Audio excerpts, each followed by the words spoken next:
In the world of technology, certain names dominate history. Alan Turing, Steve Jobs, Bill Gates. But what if I told you that the first programmers, the very architects of modern computing, were a group of women whose names were almost erased from history? Do you know who the real pioneers of programming are behind the scenes of ENIAC? This is the story of the ENIAC Programmers, 6 brilliant women who laid the foundation for modern software engineering, and yet for decades they remained in the shadows. The 1940s were a time of war, and victory depended on precise calculations, ballistics, trajectories, and firing tables for artillery. These calculations, done by hand, took days. The U.S. Army needed speed, so they funded a radical new invention, the Electronic Numerical Integrator and Computer, or ENIAC. ENIAC was a groundbreaking machine that revolutionized the field of computing in the 1940s. It's often credited as the first general-purpose electronic computer, and its development marked the beginning of the computer age. But beyond the machine itself, there's a fascinating story of the people who programmed it, particularly the women who played a crucial role in its success. ENIAC wasn't just a machine, it was a revolution, a giant, room-sized behemoth with 18,000 vacuum tubes, capable of performing thousands of calculations per second. But here's what most people don't know. When ENIAC was built, there was no such thing as programming as we know it today. There were no coding languages, no manuals, no software engineers. Someone had to figure out how to make this massive machine actually compute, and that responsibility fell on 6 women. Frances Elizabeth Snyder, also known as Betty, graduate of the University of Pennsylvania. She joined the Army's Philadelphia computing section at the Moore School in 1942. In 1945, she was chosen to program ENIAC and moved with ENIAC after World War II to APG, Aberdeen Proving Ground, to continue her programming work. She became an early employee of Eckert Mauchly Computer Corporation, working with the first commercial computers, and went on to a 40-year career at the cutting edge of computing and programming.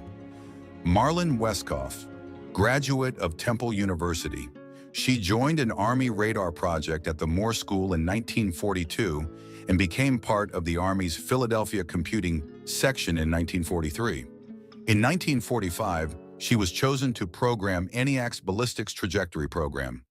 Ruth Lichterman, undergraduate studying math at Hunter College in New York City, when she was recruited to the Army's Philadelphia computing section at the Moore School in 1943. In 1945, she was chosen to program ENIAC and moved with ENIAC after World War II to APG to continue her programming work. She then returned to the Moore School to work on other projects. Jennings, math graduate of Northwest Missouri State Teachers College in Maryville, Missouri. She moved to Philadelphia in 1945 to join the Army's Philadelphia computing section. In 1945, she was chosen to program ENIAC. After World War II, when ENIAC moved to APG, she continued her work with ENIAC, helping to design and program its converter code, and hiring and leading a programming team to deliver the Ballistic Research Laboratories, BRL, first wind tunnel programs for ENIAC. Kathleen McNulty/Kay, math graduate of all-women's Chestnut Hill College in Philadelphia. She was recruited to the Army's Philadelphia computing section at the Moore School in 1942 and became supervisor of a team operating the differential analyzer from 1942 to 1945. In 1945, she was chosen to program ENIAC and moved with ENIAC to Aberdeen Proving Ground, APG, after World War II to continue her programming work. Frances Bilas, Fran, math graduate of Chestnut Hill College and Kay's best friend. She was recruited to the Army's Philadelphia computing section at the Moore School in 1942 and became the supervisor of a team operating the differential analyzer from 1942 to 1945. In 1945, she was chosen to program ENIAC and moved with ENIAC to APG after World War II to continue her programming work. They weren't hired as programmers. Officially, they were called computers, because at the time, human beings, not machines, did calculations. These women were mathematicians, handpicked from a pool of top talent, but their job wasn't just to solve equations. They had to teach ENIAC how to think. These women were not only talented programmers, but also trailblazers in every sense of the word. They faced numerous challenges, from working with a machine that was still experimental to dealing with the skepticism of their male colleagues. Despite these obstacles, they persevered, driven by their passion for programming and their determination to succeed. One of the most significant challenges they faced was the lack of documentation about the machine's architecture and programming. There were no user manuals or guides, so they had to largely figure things out on their own. This lack of documentation made it difficult to troubleshoot problems, and they had to rely on their own ingenuity and creativity to overcome the challenges they faced. Another challenge they faced was the skepticism of their male colleagues. Many of the men involved in the ENIAC project saw the women as mere computers rather than programmers in their own right. This attitude was prevalent at the time, and it's only recently that we've begun to recognize the significant contributions that women made to the development of computing. Despite these challenges, the women persevered, driven by their passion for programming and their determination to succeed. They worked tirelessly to develop the programs that would make ENIAC run, often working long hours and sacrificing their personal lives in the process. The work of these women was groundbreaking in every sense of the word. They developed the first general-purpose programming language, worked on the machine's trajectory calculations, and even developed the first sorting program for ENIAC. Their contributions were instrumental in making ENIAC a success, and their work paved the way for the development of modern computers.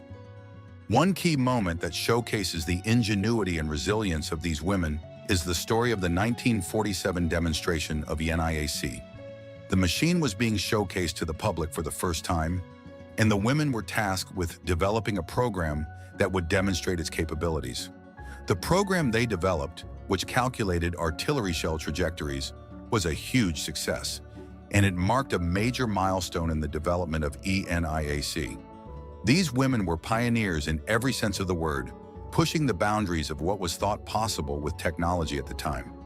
On February 15, 1946, ENIAC was unveiled to the world.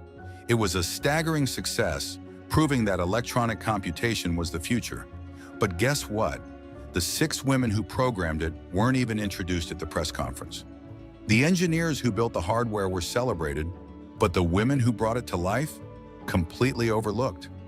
And despite their significant contributions, their stories have largely been forgotten, leaving us with a skewed view of the history of computing.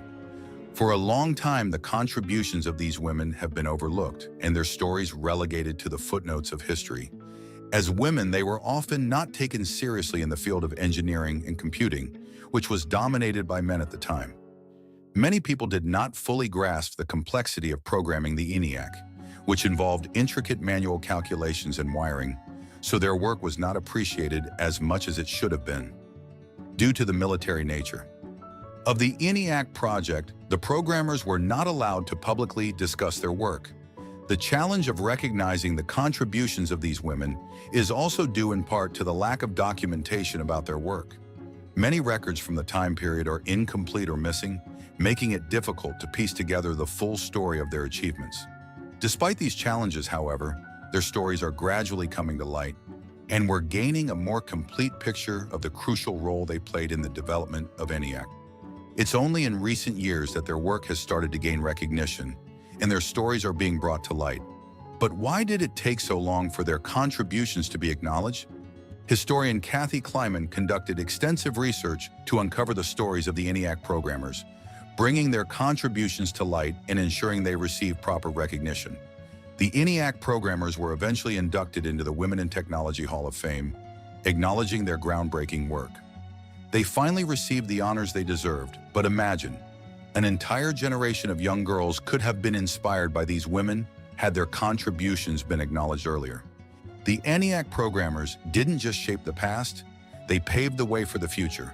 Today, software engineering is a field open to all, but the battle for representation continues. So the next time you use a computer, remember, the first software engineers weren't men in suits. They were 6 women in wartime America, solving problems no one had solved before. These forgotten heroes of programming deserve to be recognized, and their stories should be told and retold for generations to come. The story of the ENIAC programmers is a reminder that history often forgets its pioneers, especially when they don't fit the expected mold. But today we remember, and we tell their story, not just to honor them, but to inspire the next generation.